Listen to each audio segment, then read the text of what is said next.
दोस्तों, फायरफ्लाई यानी जुगनू के बारे में तो आप सभी लोग ज़रूर जानते होंगे। कभी ना कभी और कहीं ना कहीं आपने इन्हें ज़रूर देखा होगा। और कई बार तो आपने इन्हें पकड़ने की कोशिश भी की होगी। क्योंकि रात में पेड़ों और झाड़ियों पर चमकने वाले जुगनू ज़मीन पर उतरे तारों की तरह दिखाई पड़ते हैं। वैसे तो शहरों में ये कम ही दिखाई देते हैं, लेकिन गांव देहात में अभी भी काफ़ी बड़ी क्वांटिटी में देखे जा सकते हैं। इन छोटे कीड़ों से जुड़े फैक्ट्स के बारे में बायोसाइंटिस्ट रॉबर्ट बायल ने 1667 में पता लगाया था। जुगनू देखने में पतले, चपटे से आकार और सिलेटी रंग के होते हैं। इनकी आंखें बड़ी और टांगें छोटी होती हैं। साथ ही साथ दो छोटे पंख भी होते हैं। ये प्लांट्स और छोटे कीड़ों को खाते हैं। ज़मीन के अंदर या पेड़ों की छाल में रहते हैं और वहीं पर अपने अंडे देते हैं।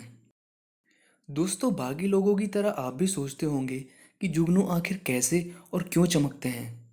चलिए आज इसी से जुड़े कुछ इंटरेस्टिंग फैक्ट्स के बारे में जानते हैं। Hello everyone, welcome to our YouTube channel facts update.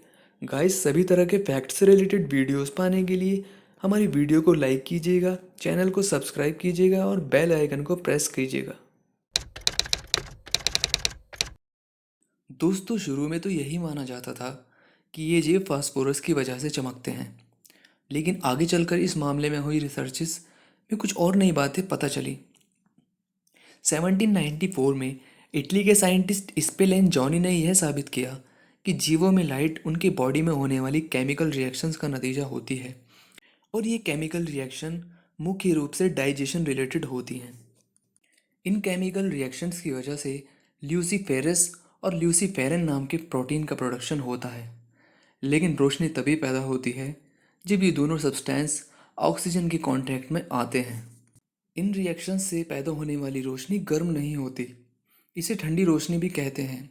और यह रोशनी हरी, लाल, पीली या फिर मिक्स भी हो सकती है। इस तरह केमिकल रिएक्शन से रोशनी पैदा होने तक की पूरी प्रोसेस बायोल्यूमिनेसेंस कहलाती है। दोस्तों, रोशनी का प्रयोग जुगनू अपने पार्टनर को अट्रैक्ट करने के लिए करते हैं। मेल और फीमेल जुगनुओं से निकलने वाली लाइट की रंग, चमक और उनके टिमटिमाने के समय में थोड़ा सा डिफरेंस होता है। इन्हीं के बेस पर वे दूर से भी एक दूसरे को पहचान लेते हैं। इसमें खास बात यह है कि फीमेल जुगनू के पंख नहीं होते, इसलिए वे एक स्थान पर ही बैठकर चमकती रहती हैं, जबकि मेल जुगनू उड़ते हुए चमकते हैं। यानी आप जब भी उड़ते हुए जुगनू देखें तो समझ जाएं कि ये मेल जुगनू हैं।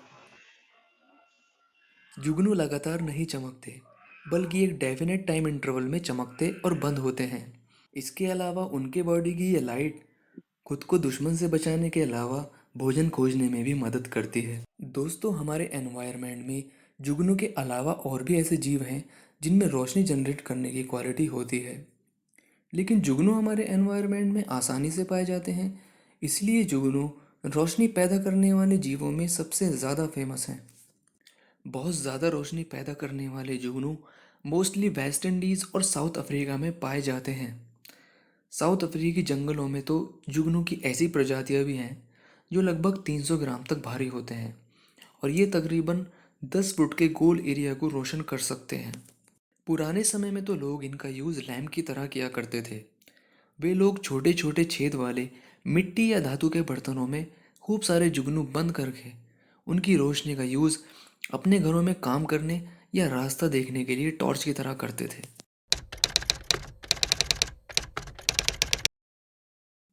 जी हाँ दोस्तों, जुगनू के अलावा भी कई जीवों की ऐसी प्रजातियां खोजी जा चुकी हैं जो रोशनी पैदा करती हैं।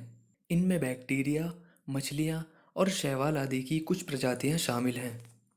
डब्ल्यूएचओ की सर्वे के अकॉर्डिंग कीटनाशक दवाओं, पॉल्यूशन और पेड़ों की कटाई वगैरह से नेचर के साथ साथ जीव जंतुओं पर भी बुरा प्रभाव पड़ रहा है, जिसकी वजह से जाने कितने जीवों की प्रजातियां लुप्त होने की कगार पर हैं। और उनमें से एक जुगनू भी है।